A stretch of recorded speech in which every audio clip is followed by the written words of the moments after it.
Hello, can you hear me? Yes. Yes. All right, we are going to get started.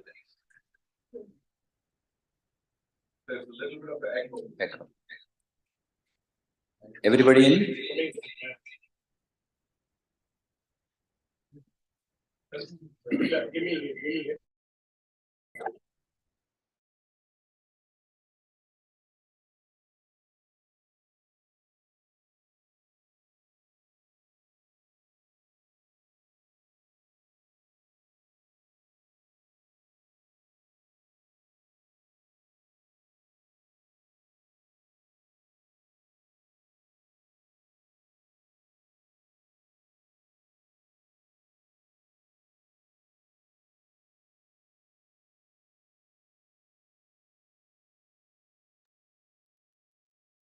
Harimurti is very well known to us, especially those people who are Bhagavan's devotees and the members of the Spirit of Tampa WhatsApp group. We are all familiar with this knowledge and ability in the devotional Tamil literature, especially about Murugar and Bhagavan. I met him only in 2019 Tampa retreat, so I don't know him that well. But actually, I knew him before. I still remember one of those days, Dennis called me, and as you know, Dennis never talks bad about anybody, but I haven't seen him praising anyone so much. So he was in awe and respect to Harimurti for his exceptional ability to explain Bhagavan's Tamil teachings and to write extempore Tamil poetry. So I was wondering, who's this guy? Anyway, I had the opportunity to meet him in 2019 and be in touch with him for a long time after that. So we all adore Harimurti for his knowledge in Tamil literature, grammar, and poetry. But more than that, we all adore him for his poetic outpourings, which are extempore. But I think personally, and many of us maybe agree with me that we all respect him and adore him for his devotion to Bhagavan. Because even a picture of Bhagavan or Arunachala or Murugan's verse will make him melt and then come out with some kind of divine expression. And that we are going to see now. So without any further ado, I'm going to introduce Harimurti for an enlightening talk. Thank you very much.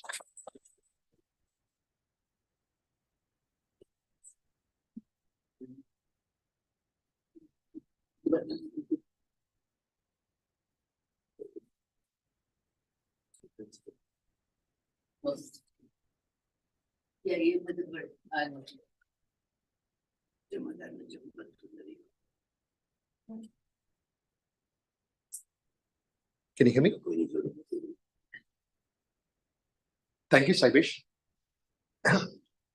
We will get started with few invocatory verses. This talk is going to be in English, except for these 3 or 4 verses which will be in Tamil. ஐந்து கரத்தனை யானை முகத்தனை இந்தி இளம்பிறை போலுமைற்றனை நந்தி மகந்தனை ஞான கோவிந்தினை புந்தியில் வைத்தடி போற்றுகின்றேனே. This is the first verse in the Tirumantiram, composed by Tirumular about 3,000 years ago. என்னை நன்றாக இறைவன் படைத்தனன் தன்னை நன்றாக Tamil செய்யுமாறே. This is also a verse in Tirumantiram by Tirumular. நமோ ரமணாய நமோ ரமணாய நமோ ரமணாய நம ஓம் அமோக நமோ ரமணாய நமோ ரமணாய நமோ ரமணாய நம. This is a verse composed by Murugar in Sri Ramana Jnanabodham, verse number 38. நமோ ரமணாய நலம் பெற வாழ்க விமோச்சன மெய்யன் விரைமலர் தாழ் வாழ்க. This is the first 2 lines in Sri Ramana Puranam, which forms the very first poem of Sri Ramana Sananimurai. I chose these 2 verses, and particularly the first verse, to start the conversation today. Because for a person like Murugar, you can give him any word, one word, he will make an entire poem adhering to the highest Tamil grammar rules, and yet make it sound so wonderful just with single word. Here, the word Namo Ramanaya is the only word he has used, and he has made a Venba, and Bhagavan has spoken about writing Venbas, which is probably one of the most difficult meters that is available in Tamil. Even poets like Kavya Kanta had struggled to write Venbas. And Murugar has written thousands, tens of thousands of these verses. And to me, this one verse shows how Murugar is devoted and surrendered. He doesn't need to explain. He doesn't need to use any other words. Just the sheer number of words he used, Namo Ramanaya, Namo Ramanaya. And that just shows that every fiber of his being is soaked with devotion of Bhagavan. Now, this picture is all that we're going to talk today. And we can sit quietly, meditate, that will be all. Because this picture symbolizes who is Bhagavan, who is Murugar, and why we are here today. If you think about it, Bhagavan is divine manifested in human form. Murugar is a human endeavoring to be the divine force that Bhagavan represents, and Bhagavan wants us to be. And if you think about it, Murugar looks at Bhagavan, only Bhagavan, and for him, Bhagavan's everything, and everything is Bhagavan. You name a thing or an object, Murugar will somehow make it out to be about Bhagavan. In fact, I would want you to think about a single sentence about Murugar after 1923 that does not have Bhagavan in it. Think about it. He composed Sannidhi Murai on Bhagavan. He lived in Tiruvannamalai because of Bhagavan. You would actually have Bhagavan intertwined in every single action that Murugar performed. So if Bhagavan is the divine force, why are we talking about Murugar? I assure you, if Murugar had to be sitting in this place today, he would 100% would say the following: I am a low life. I have not known anything. Bhagavan is a divine force. He will even melt a stone and show love to that stone. Why are you talking about me? That's exactly what Murugar would say. In fact, that's exactly what he has said. Yet, we are talking about Murugar for a single reason. Murugar represents us, our struggles, physical, emotional, spiritual, social struggles. And the whole reason he composed these poems, tens of thousands of them. In fact, there are 30,000 verses at the very least that we have, and very many of them are lost in time because he just simply erased them. And that represents 220,000 lines of poetry. No other human being in any land, any language, any creed has sung as much on a living guru.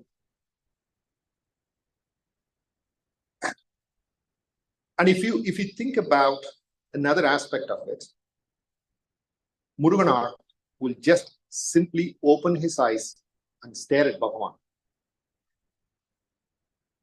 What that represents to me is what Nandi is in front of a Shivlinga.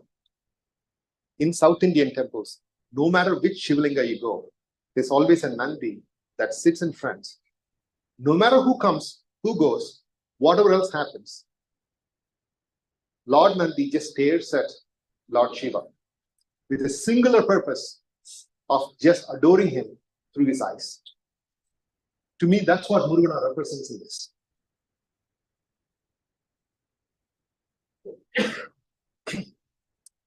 So, whenever I think about a Murugar verse, I think about a peacock.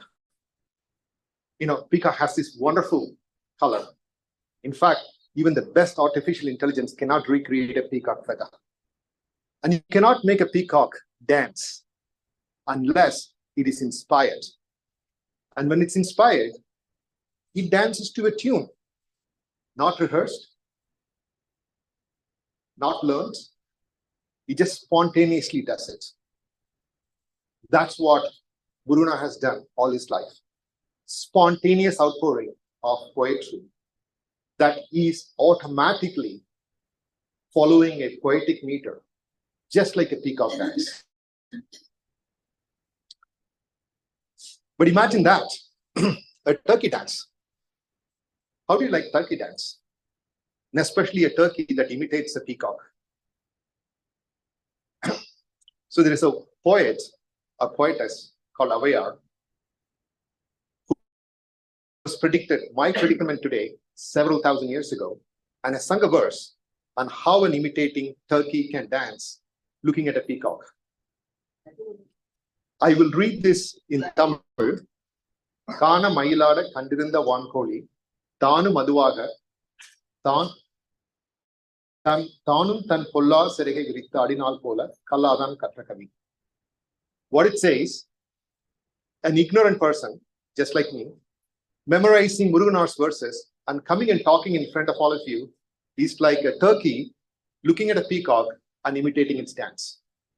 So if you seriously trying to avoid a turkey dance, we will make this a celebration. We will make this a collective work. Hopefully, this is the longest I've spoken. Going forward, we will make this interactive. So just as in 2019 Tampa retreat, there'll be a lot of quizzes, no marks, but let's start with the first one. Can you guess who this is? A person who was born in the erstwhile Pandya kingdom, south of Madurai, lost his father very young age, showed no signs of any ascetic or sage-like inclinations, went to Madurai to stay with a relative's house, and of course born in late 1800s, and got to know about Tamil devotional literature, and happened to read Periya Puranam, and wanted to be one of the saints in Periya Puranam through bhakti and devotion. Went to Arunachala, not knowing what to expect, lived there for roughly 50 years. Who's that?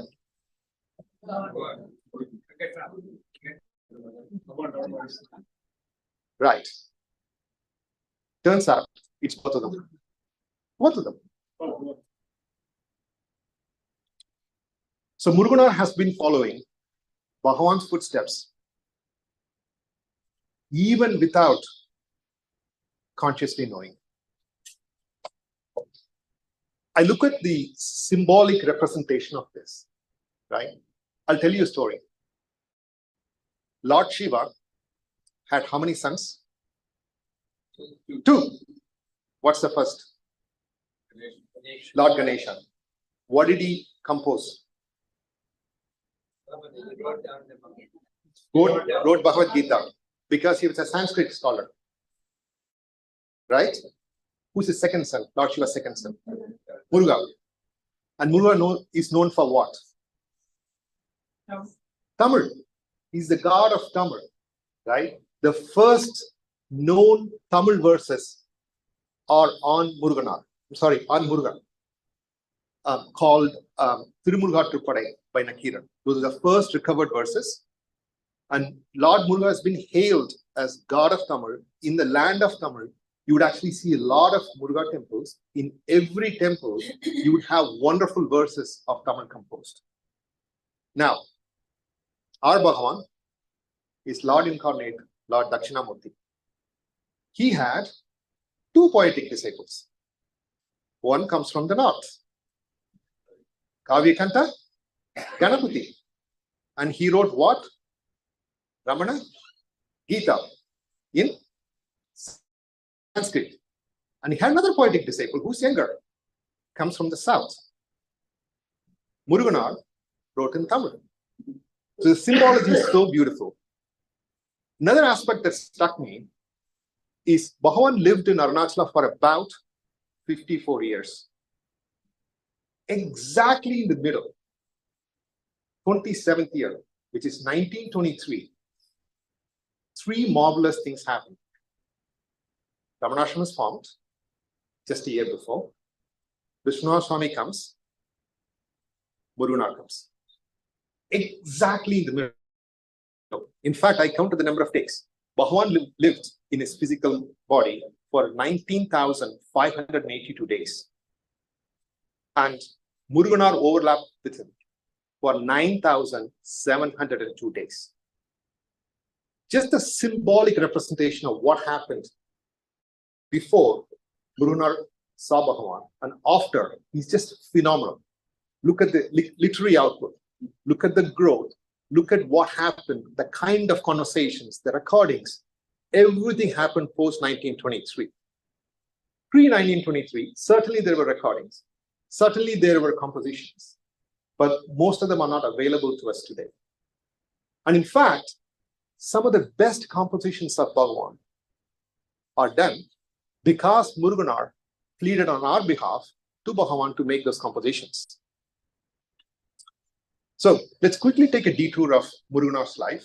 Today, we are not going to talk about philosophy. You should thank me for that. We're going to just celebrate Muruganar's life, the struggles, and all of the issues that he had to face. Most importantly, using his own words. Because he has left us a trail of these evidences for us to follow in his own poetry. And the beauty is they are wonderful documentation of our own struggles in many different ways. So very quickly, he was born in 1890. In fact, there are a couple of different dates on when he was actually born, but it's fairly accurate to say that he was born in August 1890 in Ramanathapuram, which is called Muhavapuri in Tamil. Therefore, he later on changed his name to Muhavapuri. His father's name is Sri Krishna Iyer. His mother's name is Subbalakshmi Ammal. He had a younger sister. And Krishna Iyer is later converted to Kanna. So therefore, Muhavapuri or Muhavai Kanna. And his given name is Subramanya Iyer, which is converted to Muruganar or Murugan. Therefore, his assumed name is Muhavai Kanna Murugan. And Muruganar is a title granted to him by Bhagavan. Bhagavan called him with respect. Therefore, he is been called as Muruganar by everybody around him. He was called as Moorthy by his family. I found it interesting. Somebody keeps a small name called Subramanya and gets a bigger name called Moorthy as a pet name. He attended the Christian mission school in Ramanathapuram. And then later he matriculated from Madurai. What strikes me about is the similarity that he had with Bhagavan at this point in time, without him knowing about it. He, even at about 16 or 17, he became a deep expert in Tirukkural, Periya Puranam and Thiruvacharam. And at a very young age, he became a tutor to one of the Ramnath district, the kingdom of Ramnath's niece. His name was Velichami Thevar. Later on, Velichami Thevar became an MLA in independent India in 1952 to 57, competing as an independent candidate. He didn't pick a party.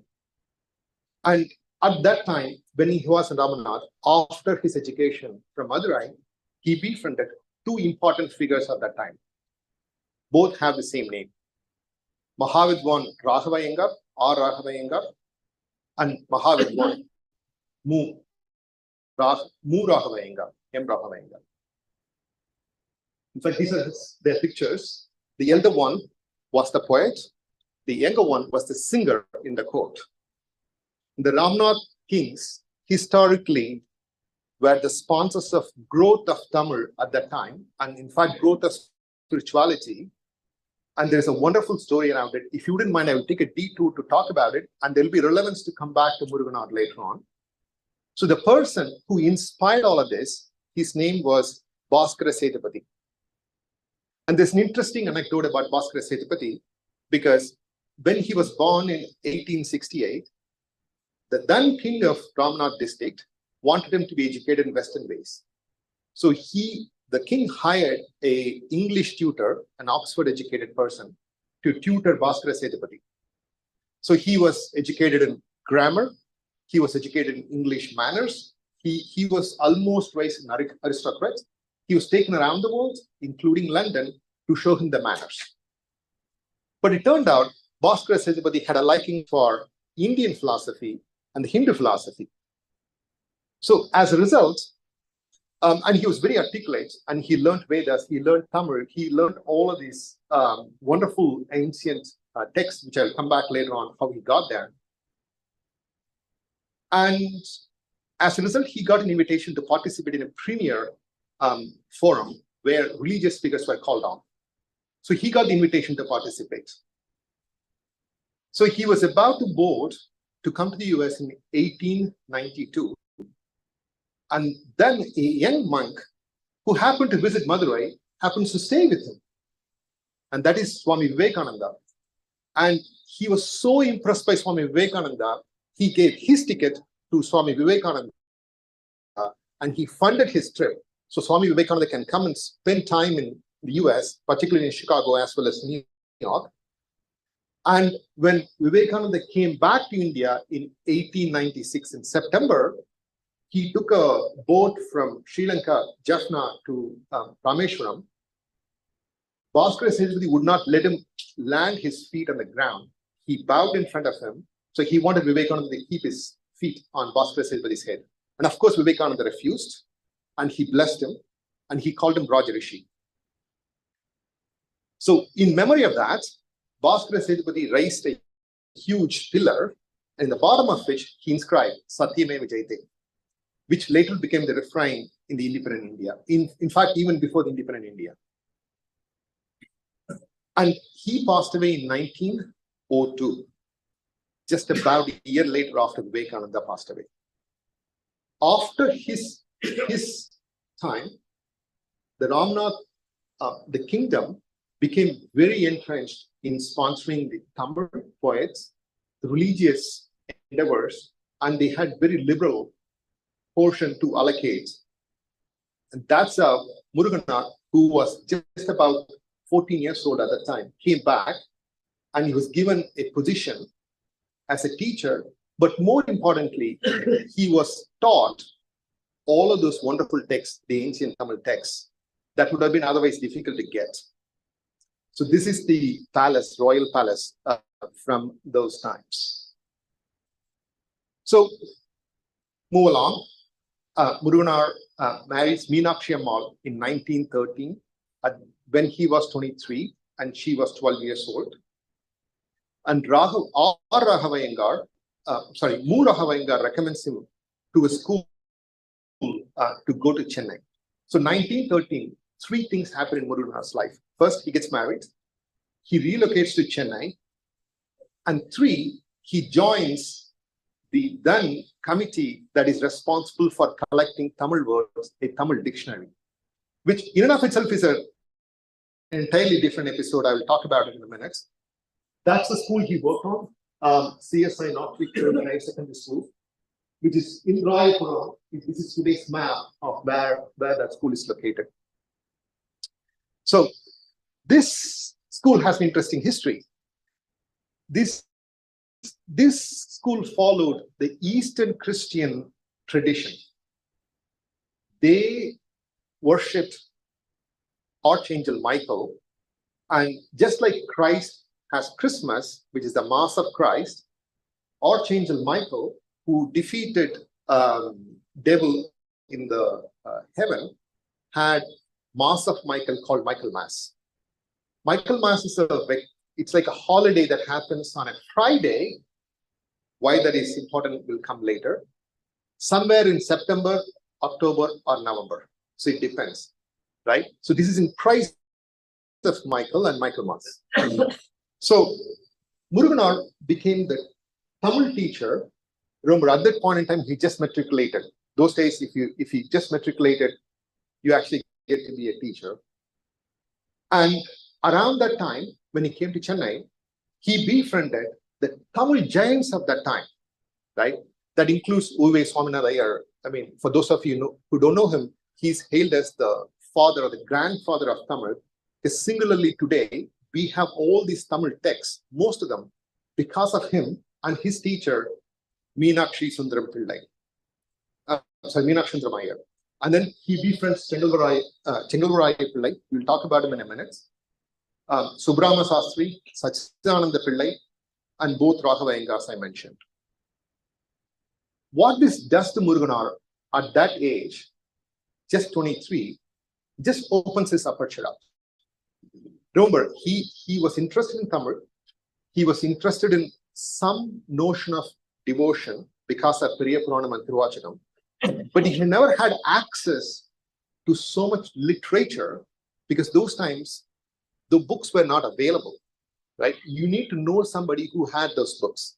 And he befriended them, and he was so impressed by their intellect and their ability, he started learning more from them. And by the time he met, for example, Swaminatha Iyer was well over 60, right? So all these folks were great Tamil Pandits and scholars, but thrice his age. So by definition, he almost became a pupil under them. But he had enough to contribute, so they trusted him to do a lot of work.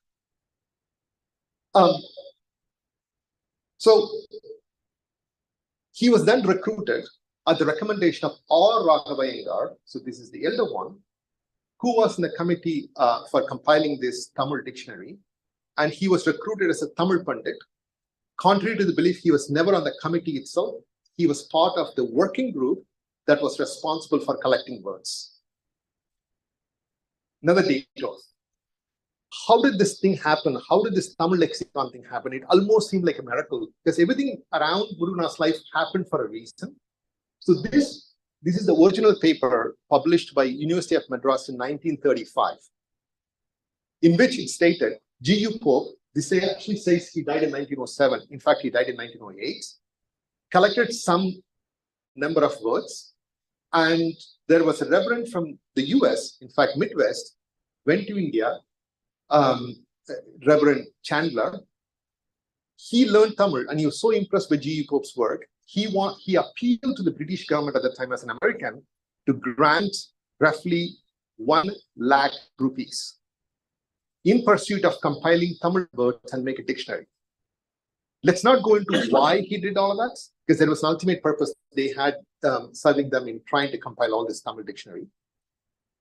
The then intelligentsia and folks who had these works, the palm leaves and Tamil words, did not want to participate in this endeavor because they wanted to protect their legacy.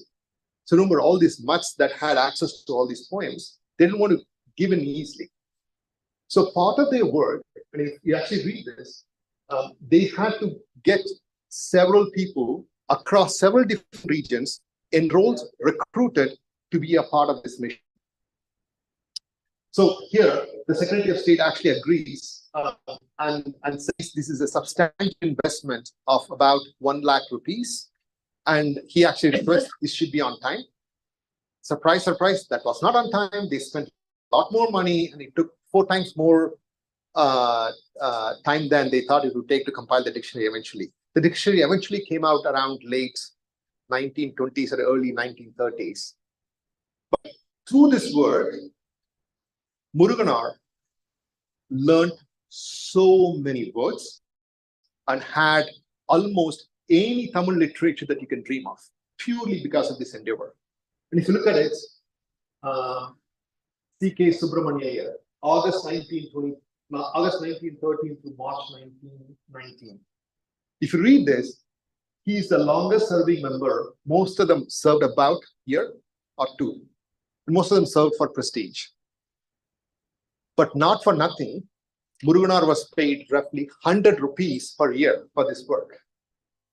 Just by way of comparison, those days, if you had 25 rupees, you can buy a wonderful diamond necklace, right? So this was enormously profitable for him purely as an economic endeavor, not to mention the intellectual prowess he developed, the interaction he had with all these Jains, and he got to be pictured. In fact, Bhagavan looked at this picture in 1945 and he remarked, Murugar,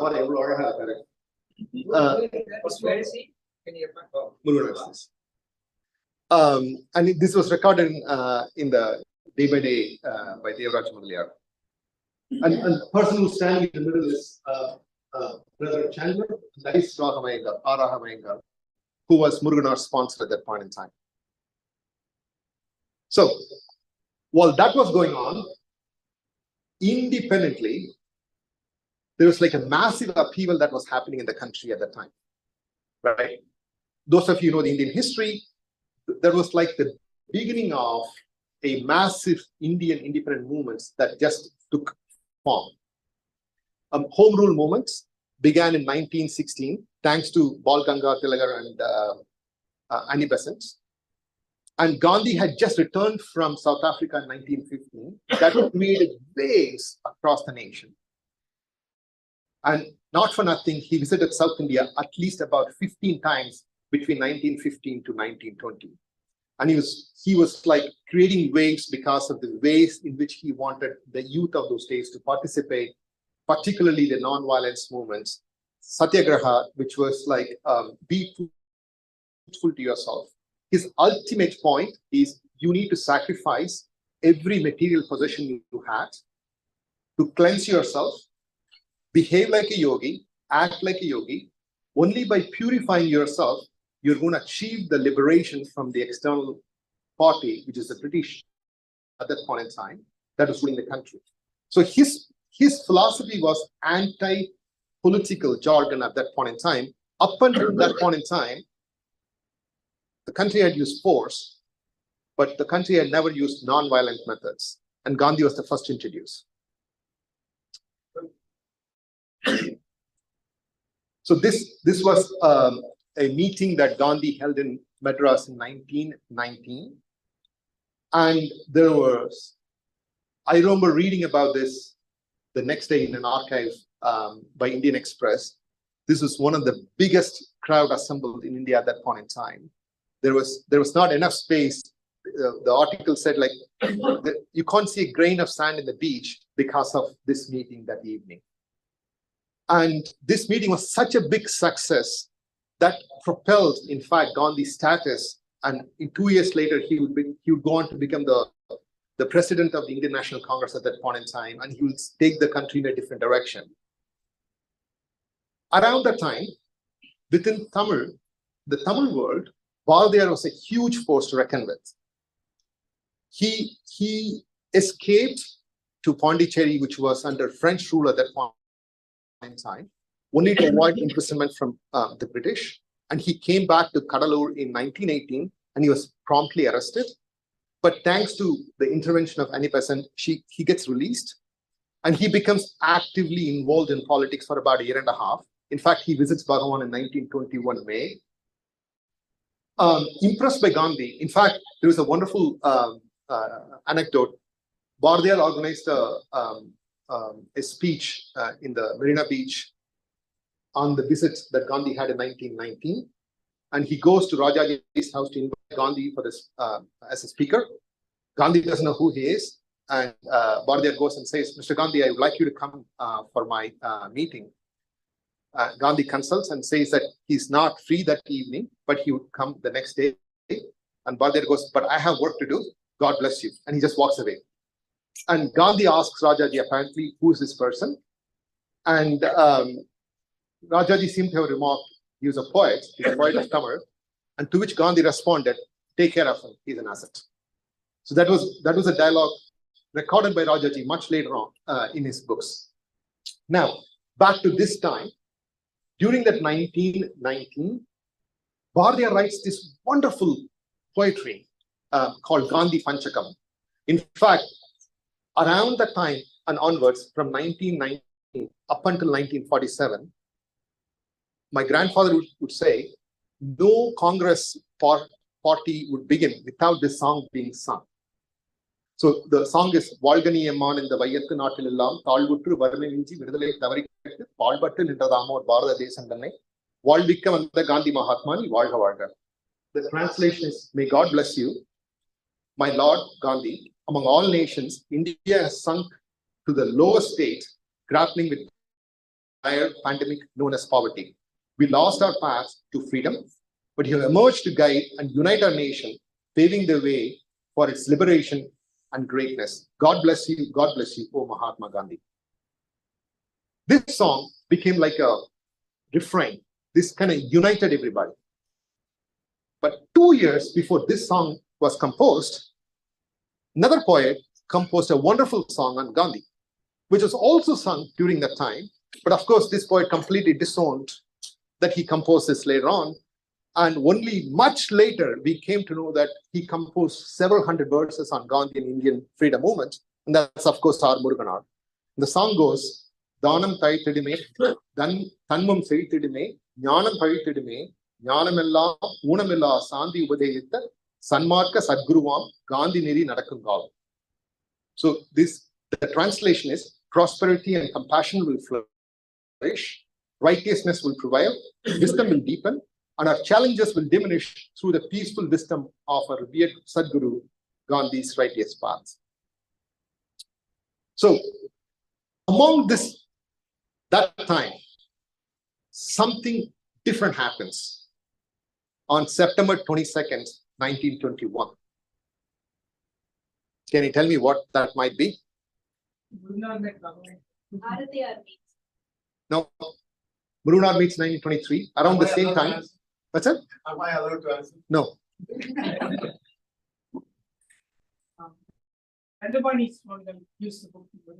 No. This happens in Madurai. This event happens in Madurai. This shakes the entire nation. Exactly. Who said that? Exactly. The clue was Madurai, right? So Gandhi comes for a meeting. Incidentally, he does not come to Chennai. He actually comes to Madurai often. And on a trip in a third-class compartment, he sees these people without any upper clothes. And remember, at the time, he was just coming up in the political scene. He's just creating trouble for British. He has not, he's not become the father of the nation. And this photo appeared in the front page of every newspaper, not only in the Indian newspapers, like across the world. Here is a political leader who just completely comes out, half naked. Imagine you are a college going or around in your 20s. You're already inspired by Gandhi. And here's a person who comes almost like a yogi in front of everybody and asks them to renounce. The impact it has on that generation of youth is just immeasurable. I'm sure every one of you, if you're from India, would have your great-grandfathers or mothers would be impacted by these incidents. Everybody would remember this day of what happened to Gandhi, especially in Tamil Nadu. Because this happened in their own eyes, in their own land, they could relate to it. And more importantly, he uses the Tamil way of actually doing this dhoti as well for the rest of his life. And contrast that, the person who's next to him is Annie Besant. So obviously that has huge impact on Murugar, which will come in a minute. Around this time, we talked about Murugar's involvement in this great of Tamil, the political movement that actually he gets inspired and he composes all these poems. The third thing that happens around that time is revival of Tamil modern literature. So around 1835, the Tamil works start becoming democratized. Up until that time, those were locked up in palm leaves, taught only to a student who is part of that particular tradition. So you could learn only one of them. If you were part of a particular month, you would learn Thiruvachakam or Devaram or Tirumandiram or Prabandham, but only that. It's very difficult to cross-reference because those books were not available.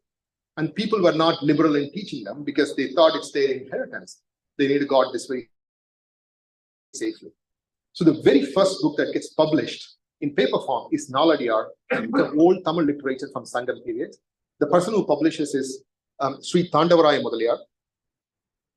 Right after that, Armugha Navalar from Jaffna begins to publish more books, particularly the Shaiva literature, especially Periya Puranam, comes to be printed. Then Meenakshi Sundaram Pillai, I mentioned this earlier, he was Uve Swaminathan's teacher, starts the process of collecting these palm leaves and teaches his students how to do it, which becomes the life mission for Uve Swaminathan. In fact, around 1915 or 16, Uve Swaminathan comes and meets Bhagavan, and he tells Bhagavan that he can't rest peacefully because he's been super attracted to Tamil and Tamil literature.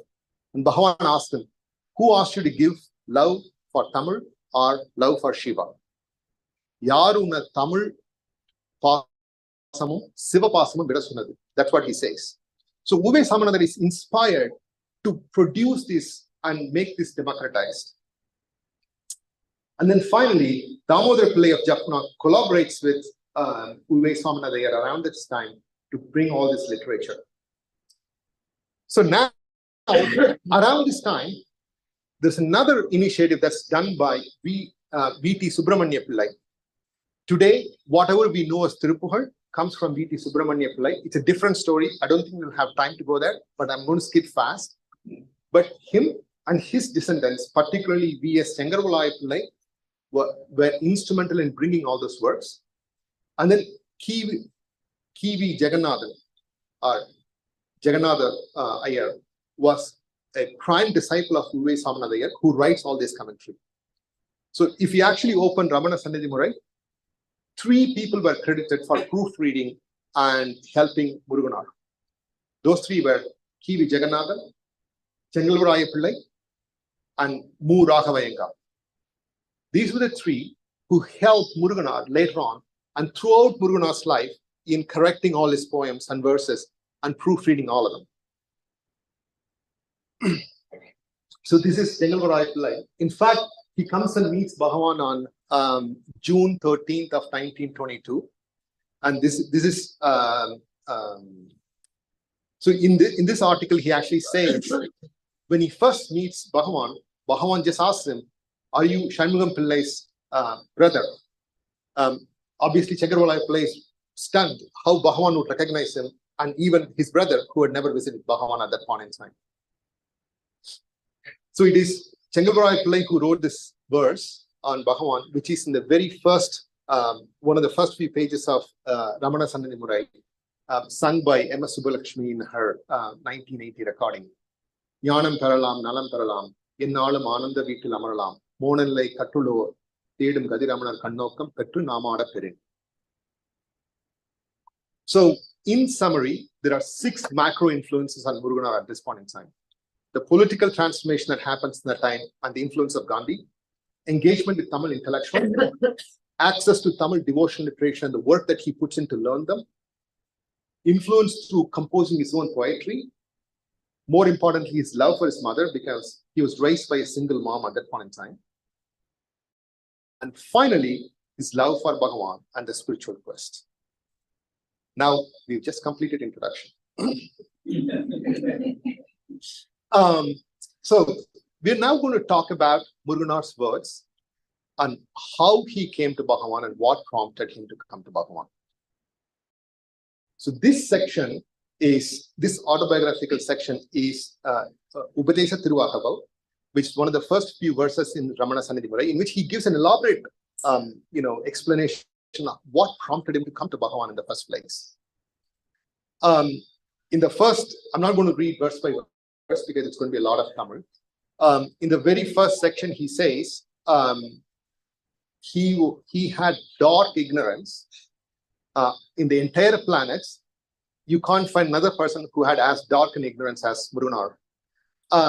And he just recognizes that he didn't even know the idea of self or the idea of Atma existed at that point in time. So he just describes his state of ignorance in the very first few words. And then he says, furthermore, that he's the least disciplined amongst all animals in the world. And he goes into graphical descriptions about how dark his ignorance was. There's something to be learned from this. And here's a person who's economically successful, who's socially well respected. He's doing some amazing work on his own in publishing all these poems. And he's moving along with all of these great Tamil intellectuals. And this recognition occurs to him that he doesn't even know what he's doing. And he feels very ignorant about his own state of affairs. Right around the time, he says, there appeared a person who elevated everybody. And we all know who that is, right? And in fact, on that thing, when he first meets Bhagavan, he composes 12 verses called Desika Padigam, in which he actually sings Terikadai Alaindi Thirinai Pola, Terndade. I'm like a dog, I'm like a street dog sniffing around things, looking around for the same things again and again and again. If you ever, Saibi should have mentioned this to you, if you ever wanted to know my biography, this kind of explains, right, my life. Because this kind of is how our mind revolves, right? Where we just keep swirling in our minds all the time. And we kind of look for answers through our mind, through our intellectual pursuits. But in reality, you would never be able to find it. And that's so eloquently expressed by Murugar at this point in time. So, right around this time, he then goes on to explain that as if the universal divinity took a human form and to spread the happiness in the entire land of India, and he provided immeasurable reassurance to the entire community and the entire nation with his power. Can you guess who he's talking about? Gandhi. He's not coming to Bhagavan directly. After his spiritual crisis, he goes to Gandhi first. That's why that introduction was super useful. Remember, when he was going through the spiritual crisis, here comes a wonderful leader who renounces his upper cloth, who talks about, reason for everybody to give up their personal possessions, to become yogis on their own right to achieve the greatness. So Murugar first adopts Gandhi as his first guru. That creates more problems for him. So here actually he sings about Gandhi, like in the same verse he goes on to sing, with deep respect and delight, our fellow countrymen hear the revered name Gandhi and hold him in high regard as a leader and as Mahatma. And he goes on to sing his reverence for Gandhi at that point in time, and how the entire nation is inspired by Gandhi and what he does to the entire countryman who is deprived of the spiritual freedom as well as economic freedom in some ways. And in fact, Gandhi very forcefully writes these things, right? This is a quote taken from the book compiled by Dr. K.S. Swaminathan. Good men have no desire for worldly pursuits. They desire withdrawal from them. That is moksha. So he's emphatically pushing everybody to renounce their physical things. And they need to dedicate everything they have to Ishvara and in the name of the country, so the country can get liberated. So it's a different mindset, and Murugar is completely caught up in that web. That creates his conflict number one. He says, I didn't sacrifice any of my physical comfort, nor did I abandon my daily life that actively support actively the cause championed by Gandhi. Right? He actually first accepts that the crucial lessons in spirituality is I fail to grasp the paramount significance of truthfulness to my inner growth. That's his first conflict. So remember, he came to Gandhi for knowing, or understanding what liberation is, and he wanted to find the spiritual path. What he in turn finds is his conflict because he can't give up. Gandhi is asking something that he can't seem to renounce.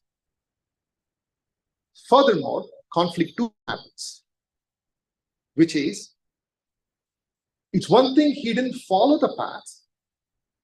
It's worse, he writes about, he promotes the path, but he doesn't follow it. Modern psychologists call this a discordance between your actions and your intentions. That creates a huge emotional crisis. I know I'm doing a turkey dance because I'm talking in front of a lot of doctors about emotional crisis. But it kind of paints the picture for why Murugar is so conflicted. He's emotionally wounded at this point in time. So path to resolution. He declares, I accumulated, this poetry is beautiful, right? I accumulated my mind suffering as if it's a form of wealth. This conflict tormented him so much, he felt Bhagavan helped find them. And Murugar at this point in time continues to describe what Bhagavan did to him and how he was absorbed in the feet of Bhagavan. At that point in time, his conflict comes down and he realizes gradually the importance of the path shown by Bhagavan. Now, in a different verse, he described the spiritual journey that he takes to come to Bhagavan. So far, this just sets the emotional background, the physical comforts that he needs to renounce. And there's a spiritual journey that he takes, which we will see in a minute. That's the picture of Murugar. Must have been taken around 1928, 29. He looked very young at that point in time. But you could just see the power in his eyes and the thirst, because right around this time this picture was taken, he was in the middle of composing Ramana Sangamurai. The last one. Yes, last one. Okay, so you remember I told about Michaelmas holiday? That must have happened on a Friday, which meant he came to Bhagavan on September 22nd. Most biographies on Murugar would say he came to see Bhagavan on September 22nd, Thursday. Thursday is September 21st in 1923. So he came on 21st, which is Michaelmas Day, holiday. So he could have come only on the holiday because he's working, and he lobbied to get permission from his mother. And he was not very truthful to his wife. He didn't say that he would go to Tiruvannamalai. He said he would go to Thirukazhundram, and he just landed in Bhagavan's abode. My own assumption, there's no way to prove this, is he must have left on Thursday evening from Chennai, because those days it used to take an overnight trip, and he should have come the next day morning to Tiruvannamalai. Therefore, he must have met Bhagavan on September 21st on a Friday. And when biographers wrote his work, they must have confused the Thursday with the September 21st. So in either case, he comes to Bhagavan. When he meets Bhagavan, he gives this 12 verses. There were wonderful verses. The first verse is Parvada, which we'll talk about in a minute, where he's praising Bhagavan, and then he's talking about his own ignorance, like the Terikadai Thiriyinai Pola. Then he just slips his verse. It's stunning to believe Bhagavan actually, Murugar even asked Bhagavan this. He actually says, I'm going to paraphrase the translation, many religious leaders today are supporting the cause championed by Gandhi. You, Bhagavan, are not participating in that struggle. Pray, tell me the answer. What is your plan? Are you not aware of this great struggle that's going on? Right? So this is one of the first few verses that he gives to Bhagavan. As far as I could find, I'm not sure Bhagavan responded to this question ever to Murugar, but supposedly Murugar got the answer later on. But the irony of the situation, this is the beauty of Murugar's poetry. Think about it, right? He wanted spiritual realization. He goes to Gandhi. He's conflicted because he can't follow Gandhi's path himself. That's the reason he's coming to Bhagavan, to rid of that emotional crisis. Ironically, he's asking Bhagavan, why are you not participating in Gandhi's struggle? The very thing he's trying to get away from. And he'll write about this in a poetry much later on about how he was so confused. And Bhagavan fully knew this.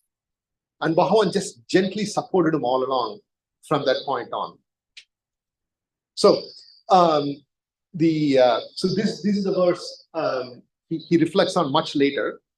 He says, this is verse number 20 in Sri Ramana Jnana Bodha, volume 3. Removing the evil mind, his light shown as wisdom, which is the experience of the self. Such an experience is bestowed upon me because of my Lord Ramana's gracious gaze. Just his look. I sing his praises through my words as my sole service and the purpose of my life. So Murugar finds his life's mission, which is to be surrendered to Bhagavan. The fact he composed these verses in this poetry is solely because Bhagavan made him do it. That's the thesis.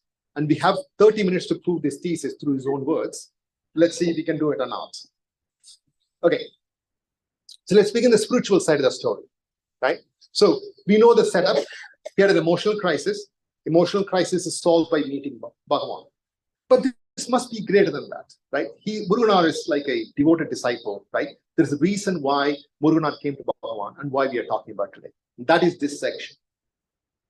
So, in the introductory verse in Ramana Sannidhi Murai, not in the main section, there is an introductory section called the history of the book, or Nool Varalaru. But the best description is that is not Nool Varalaru at all. That is Murugar's autobiography. He writes what made him come to Bhagavan and what made him compose Sri Ramana Sannidhi Murai as well as other works. He first, in the first few verses, he says, Lord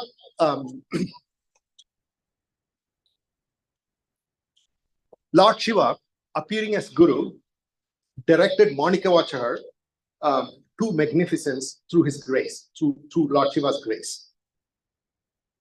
Will the Lord come as my Guru and teach me the ways of liberation? And even if he comes, am I qualified to know him? I'm an illiterate. I've not learned Tiruvachakam. I don't understand how to recognize Guru. And he goes on to say, I'm the lowest of all beings. But it's interesting, he actually says he has not learned Tiruvachakam. But that's not true, because we know for a fact he knows Tiruvachakam very well. He sang Tiruvachakam. He has written a lot of poems like Tiruvachakam even before he came to Bhagavan. What he actually means is he has not understood the meaning of Tiruvachakam. In fact, in Tiruvachakam, there is a verse, the very first verse in Tiruvachakam of Sivapuranam, Solliya Patin Porul Unandu. You need to understand the meaning of the verses of Tiruvachakam for you to gain the liberation you are seeking. That's what Manikavachar himself says. So what Murugar refers here is that particular line that he has not understood Tiruvachakam, right? And even if he understood, how will he recognize if a Guru comes in? Because he is not knowledgeable enough to know even if the Guru is manifesting or not. So he goes on. So right around this time, oh, by the way, around 1921, by any chance, do you know who was the ashram manager?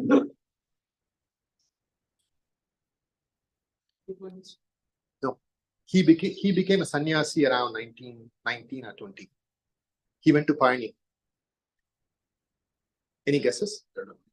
No, Dandavani Swami is the person.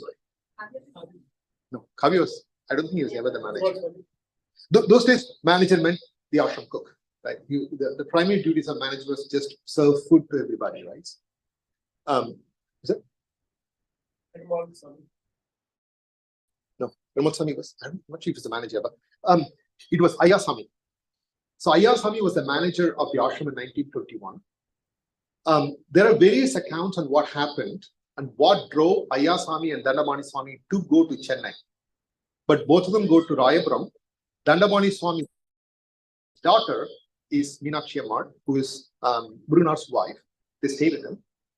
And there's also debate on what books they actually gave him, right? There are accounts that said he was given 2 books, 3 books. But in Murugar's interview in 1973, July Mountain Path issue, he definitely says he got Akshamanamalai from Dandamani Swami. And the reason why Ayasami and Dandamani Swami give him the book is not for any spiritual purpose. Now, of course, if you're father of the, Meenakshi Ammar, you wouldn't give a book to your own son-in-law to go and take renunciation, right? The reason they give him the book is that here is a sage who likes Tamil poetry. You seem to be a good Tamil poet. If you read and if you go to him, your faculties will open up and you can actually compose more. So they were kind of suggesting to go and meet Bhagavan. What's interesting to me is we saw Murugar married Meenakshi Ammal in 1913 and he lived in Chennai. As far as I could tell, Dandamani Swami lived with Bhagavan from 1910 onwards, at least that time onwards. for about 8 years. And it's not a huge distance. Meenakshi Ammal is the only daughter. There are 10 brothers to her. All of them are elders. She's the youngest. She didn't have a mother. How come they never visit father-in-law? How come Murugar never hears about Bhagavan's mystery to me? Right?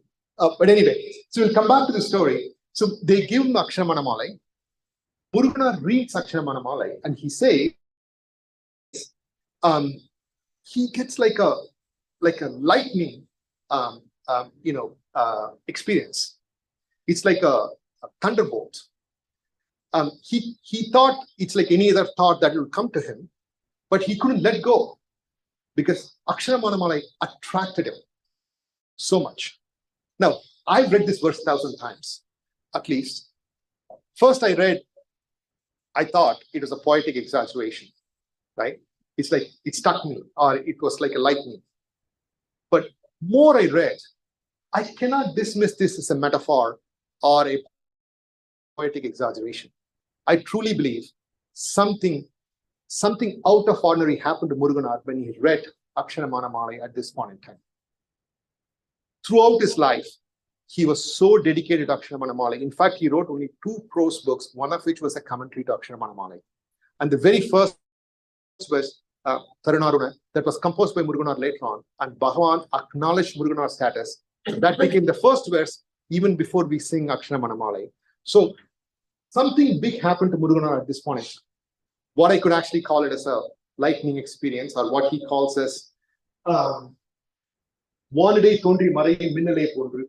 it was like a lightning that will show in the sky, right? It's like a bright thing that happened to him. That's his words. And my other conjecture is, in Aksharamana Malai itself, Bhagavan writes a lot of autobiographical details about his own life and what made him come to Arunachala. By the way, that is Dandamani Swami, that is Murugar, Bhagavan in the middle. It's a beautiful photograph. Bhagavan himself writes this, right?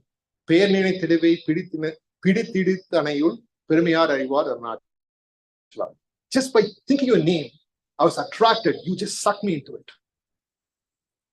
I fundamentally believe, just like what happened to the actual biography of Murugar and Bhagavan, very similar, by just hearing Bhagavan's name, Bhagavan attracted him. Why? We'll come to it. I actually believe the Swamiji this morning talked about Shravana, Manana, Nidhyasana. Shravana is hearing the divine name. That was over. He just heard Bhagavan's name. He was attracted. He just moved on to Manana next within a few seconds. So he goes on to describe those who benefited from Bhagavan's grace through the inner association. At his will told me about him with their hearts full of joy. As they spoke, I experienced immense happiness just hearing those words through my ears. Filled with admiration, I went to meet him and offer my salutations by composing a Tamil verse called Parvalar Kailai. So this is the Parvalar Kailai verse. In this verse, it is metaphorically beautiful.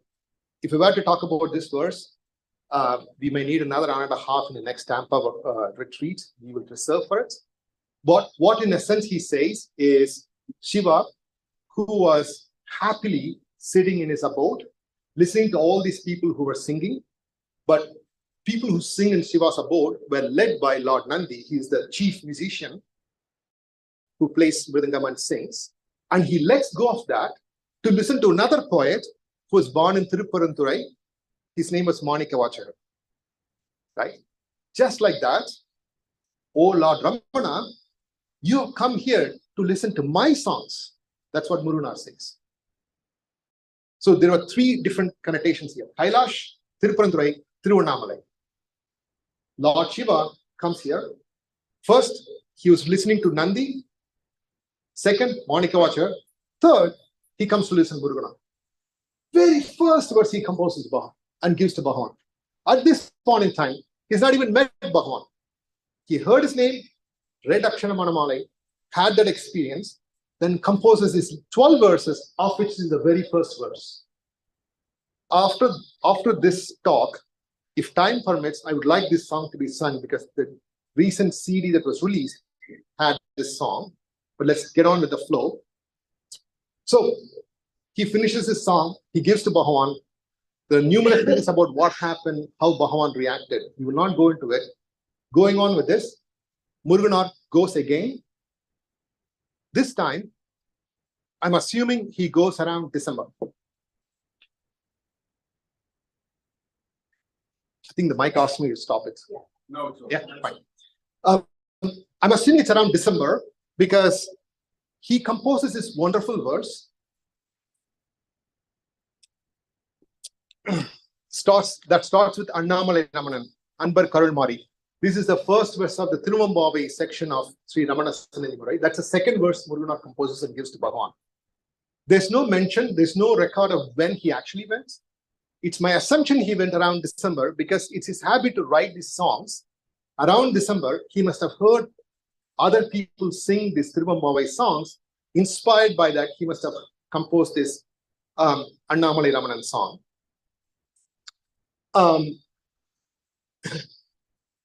This is the Annamalai Ramanan Anbar Karul Mari Kannale Peyil Karunai Thiram Mari Ennadana Venni Yengadiyar Embavar. The beautiful part of this is, again, we need another an hour and a half just to talk about this particular verse, is if you read this, only a person who's truly understood Bhagavan's teachings and who has practiced self-inquiry can write a verse like this.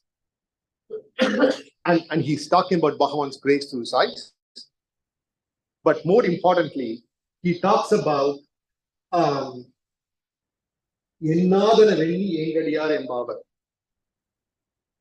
realizing without thinking.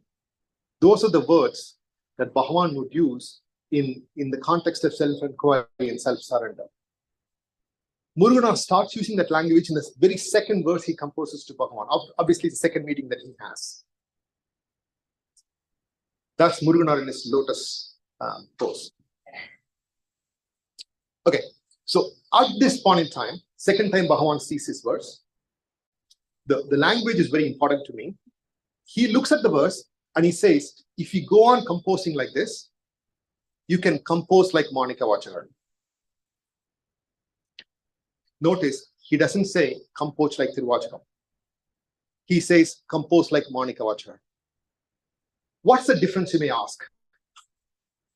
Bhagavan did not want Muruganar to imitate Tiruvachakam. Bhagavan wanted Muruganar to compose like Monica Vachar. Let's read this.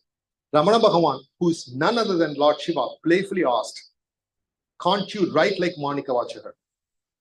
Not fully comprehending the profound depth of his words and what was conveyed without words, my mind started racing. Where is my small-minded ego, which is ignorant of reality as an owl is blind during the daytime, that is attempting to achieve victory, and where is Monica Vachar? Now, if you're like me, and if you read this verse enough times, Bhagavan's ask is very simple. Can't you not compose like Monica Vachar? I understand the gravity of what Muruganar got racing. That he must have felt the gravity of like, I can't compose like Muruganar. But what's the reason for Muruganar to say, not fully comprehending the profound depth of his words? What did he mean by that? What could it possibly be? Even I could understand what Bhagavan asked Muruganar to do. And the important thing, Muruganar left his first clue in the prior verse, which is Bhagavan conveyed something without saying in words. The clue here is Kuda Nindra Kuripu, saying without using words. It's called Sollamal Solliya Kuripu in Tamil, which is indicating without using any verbal words, verbal expressions. In fact, that connection between Muruganar and Bhagavan will become strong because Muruganar acted like a shadow for Bhagavan. He would just recognize what Bhagavan would need to say or wanted to say. Bhagavan never needed to say anything. Even now, that leaves us a question. What did Bhagavan say or indicate to Muruganar that Muruganar did not understand at that point in time. We'll come back and explore that later on. This is what Swami Viswanathan wrote about Muruganar's achievements. Bhagavan chose Muruganar. There is no better person than Muruganar to do the poetry that Muruganar did. Now, coming back to the poem, I'll continue reading the translation because this is important. Where is my small mind, and where is Manikavachaka's jnana that dispels the darkness of ignorance and misery? To liken myself to him is akin to a firefly believing itself to be the radiant sun. With my mind steeped in humility, I grapple with these thoughts. As I spoke those words, Bhagavan Ramana, through his boundless grace, illuminated my heart, causing it to blossom with newfound realization. He just declared something. As I was grappling, Bhagavan flowered my heart. He granted me the realization. Well, this could be a poetic metaphor, right?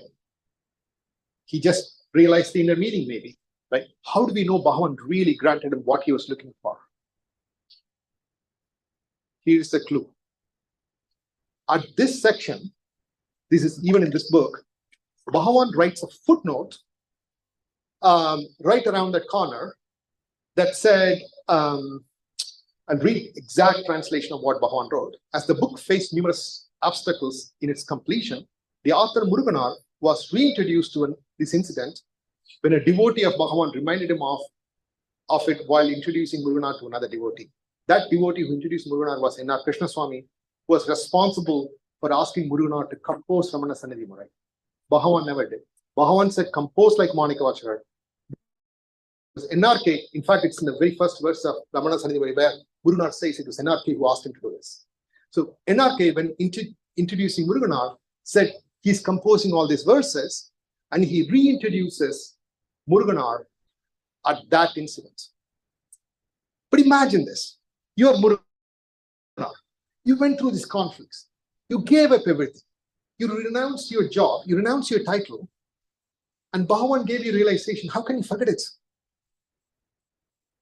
And why does he need to be reminded of this particular thing? That baffles us, right? And more importantly, why would Bhagavan go out of his way of all the incidents to document just this particular incident at this particular point in time? My hope, my belief, this is Bhagavan's subtle way of highlighting that portion in which Muruganar says he got realization. This is his tacit acknowledgement that Muruganar, in fact, was bestowed the realization that he was seeking. And this is the actual the print that even exists in the current version of Ramana Sannidhi Murai. Now, the final portion is very clear. His boundless grace, my Lord Ramana has completely claimed my heart. Without any effort on my part, he himself composed these verses within Sri Ramana Sannidhi Murai, thus establishing and perpetuating his eternal truth. In fact, what Muruganar says is, I didn't write this book. He sat in my heart. He wrote this book to promote his own teachings to others. That's the gist of what he's saying. But you don't say these things. You don't write these things. And you don't have Bhagavan endorse these things with a footnote somewhere in the middle. Right? So it's very clear Muruganar was bestowed with grace, and he did attain divinity through Bhagavan's grace at this point in time conclusively. At some point in time, I thought that's the end of the talk. But I can't leave because there's a clue that Bhagavan left. And Muruganar indicated something that we cannot go unanswered. And at this point in time, everything we're going to talk is speculation because there is no record of what actually Bhagavan said to Muruganar. Muruganar never authoritatively left any poems that declared what Bhagavan meant in those words.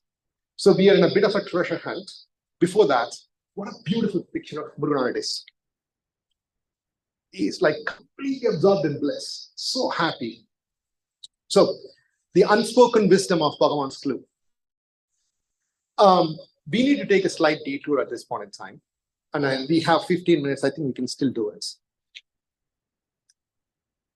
So, when Ramana Sannidhi Murai was composed, the very first edition, the very first section of Tiruvachakam did not find its place, called Siva Puranam.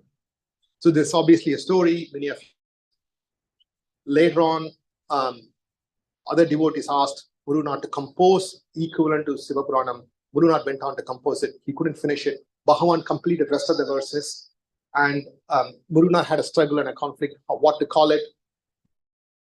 Bhagavan named it as Ramana Puranam. Thus became the very first introductory verse of Sri Ramana Sannidhi Murai. Now, you're writing this book about Bhagavan, and you're writing this wonderful treatise about glories of Bhagavan.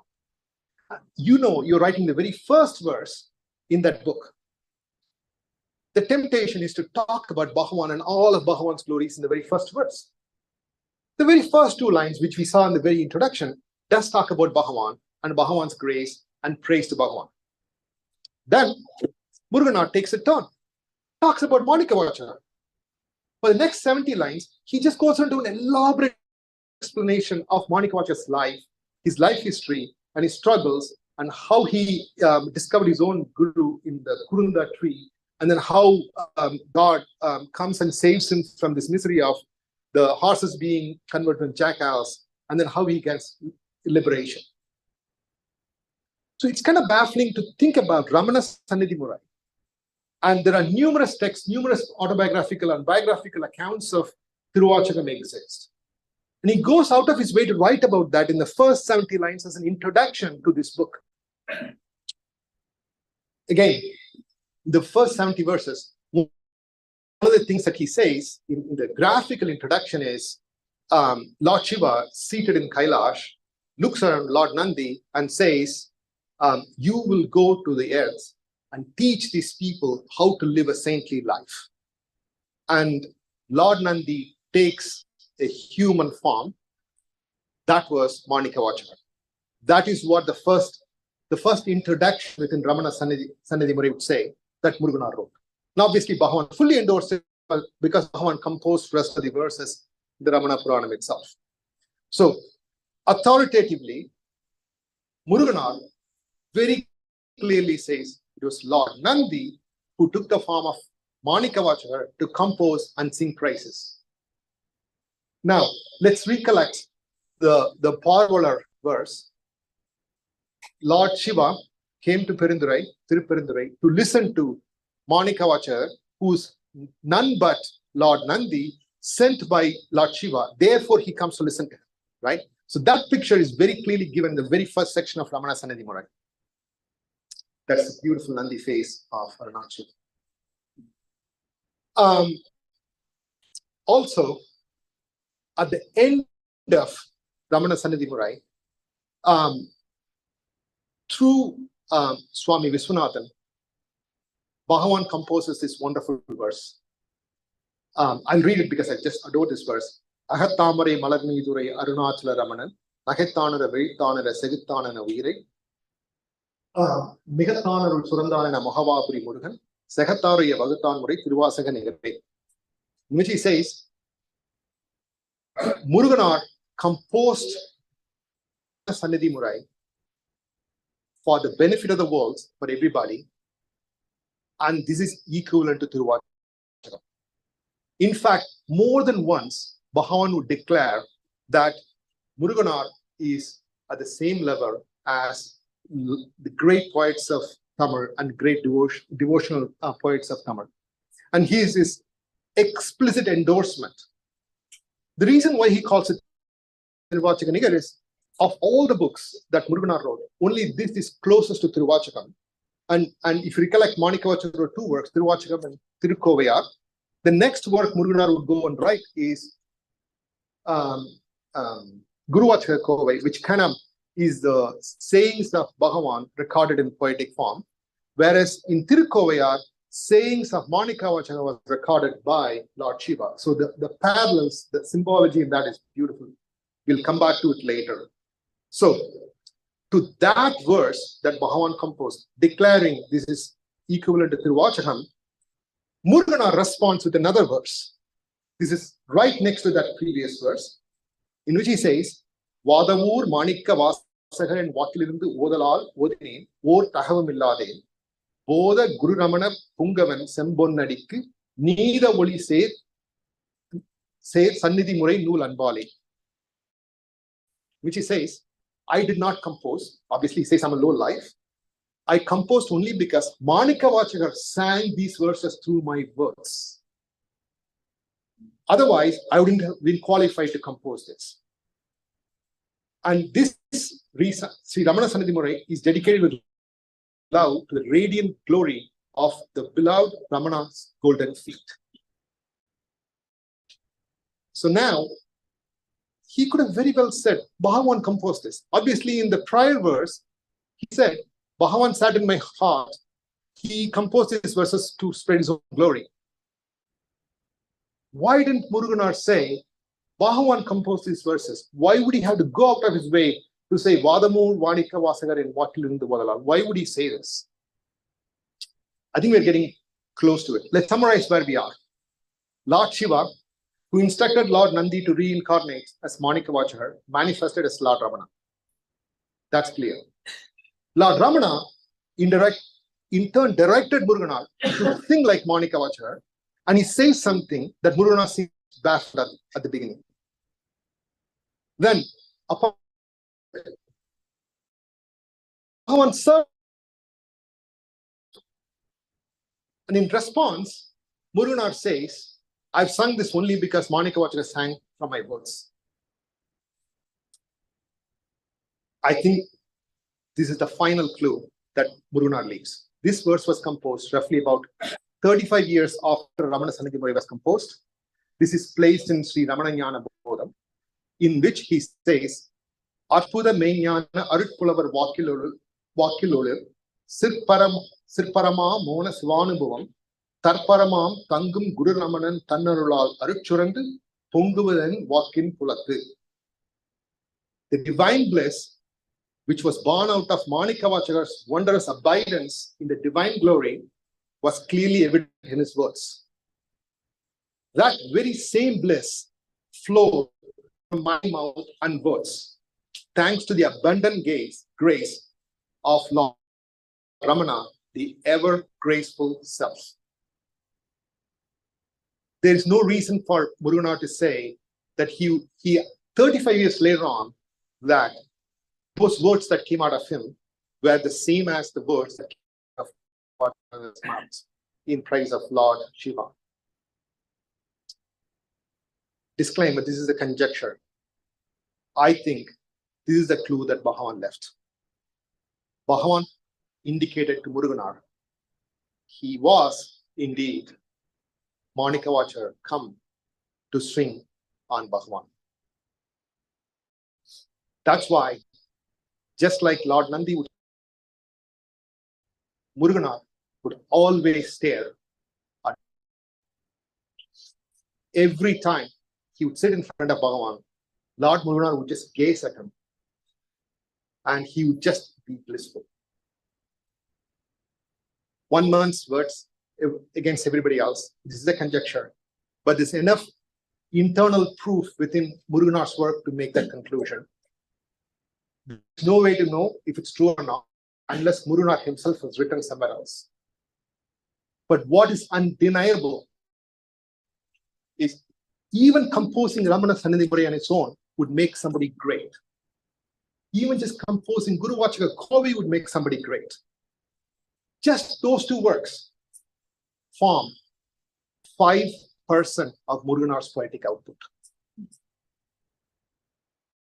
Muruganar spent time after Bhagavan left his mortal body composing verses tucked in a box. Nobody would ever see it until he left his body.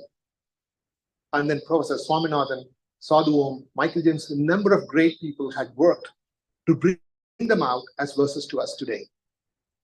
That's why it's not sung like Tiruvachakam. It is sung like Manika Vachakam. Muruganar's purpose in coming here is not to compose poetry. Murugar's purpose is not to realize himself. Because both of which could have been accomplished, both of which would not have been known to us. Murugar's purpose, through the divine will of Bhagavan, is to tell us to come out of our own mental, physical, emotional, social struggles to realize Bhagavan. That is the purpose for which he came. And that is the purpose for which Lord Shiva asked Lord Nandi to come to the earth in the first place as Manikavacha. With that, we'll conclude this. The verse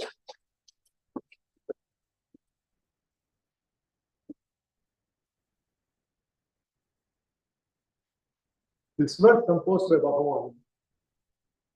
உன்னிடத்தில் ஒப்புவித்த உள்ளத்தால் எப்பொழுதும் உன்னை கண்டெல்லாமும் உன்னுருவாய் அந்நியமில் அன்பு செய்யும் அன்னோன் அருணாச்சலா வெல்கம் இன்புருவாம் உன்னிலாண்டே represents Muruganar perfectly.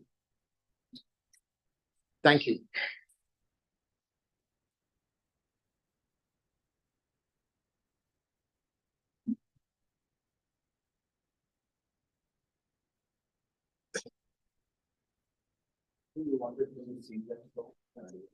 It'd be great if you can actually.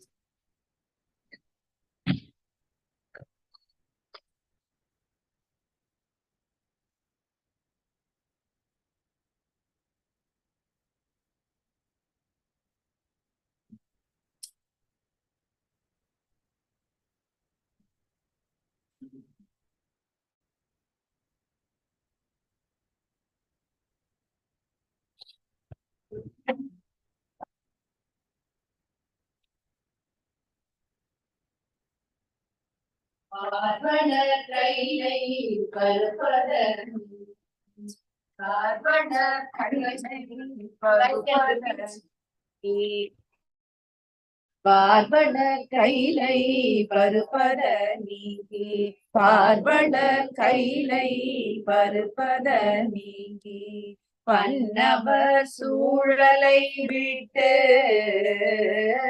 பன்னவர் சூழலை விட்டு வாரொளி மணி போர் வாசகர் வாக்கை வாரொளி மணி போர் வாசகர் வாக்கை வடசெவி மடுத்திட விரும்பி வடசெவி மடுத்திட விரும்பி சிறுவளர் ஏர்வளர் பெருங்கண்டு உரையடைந்தார் போல் ஏர்வளர் பெருங்கண்டு உரையடைந்தார் போல் இழிசினேன் புன் சொல்லும் வேட்டு இழிசினேன் புன் சொல்லும் வேட்டு சீர்வளர் செழுபதி சேர்ந்தாய் சீர்வளர் அருணை செழுபதி சேர்ந்தாய் தேசிகன் ரமணமா தேவே தேசிகன் ரமணமா தேவே தேசிக ரமணமா தேவே தேசிக ரமணமா தேவே தெருக்கடை ஆண்டு திரியும் நாய் போல தெருக்கடை அலைந்து திரியும் நாய் போல தேர்ந்ததே தேர்ந்ததே தேர்ந்து தேர்ந்ததே தேர்ந்ததே தேர்ந்து பெருக்குடை எல்லா பிறப்பினும் பிறந்து பெருக்குடை எல்லா பிறப்பினும் பிறந்து இடும்பைகள் இழந்து பெருந்துயர் இடும்பைகள் இழந்து கருக்கடை கதியாய் காத்து நிற்பேனை கருக்கடை கதியாய் காத்து நிற்பேனை கடை கணித்து யான் எனது என்னும் கடை கணித்து யான் எனது என்னும் செருக்கர ஒழித்து திருப்பதம் அடிப்பாய் செருக்கர ஒழித்து திருப்பதம் வழிபாய் தேசிக ரமண மாதேவே தேசிக ரமண மாதேவே தேசிக ரமண மாதேவே தேசிக Ramana மாதேவே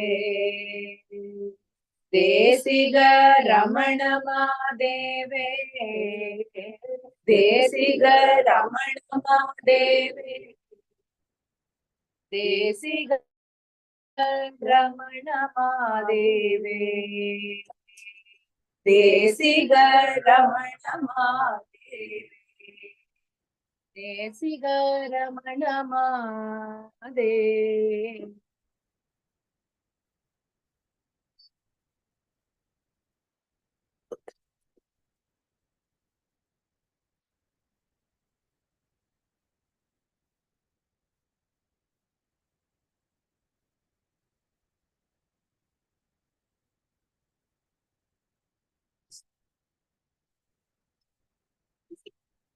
Next is take a short break and then reconvene at 5 o'clock.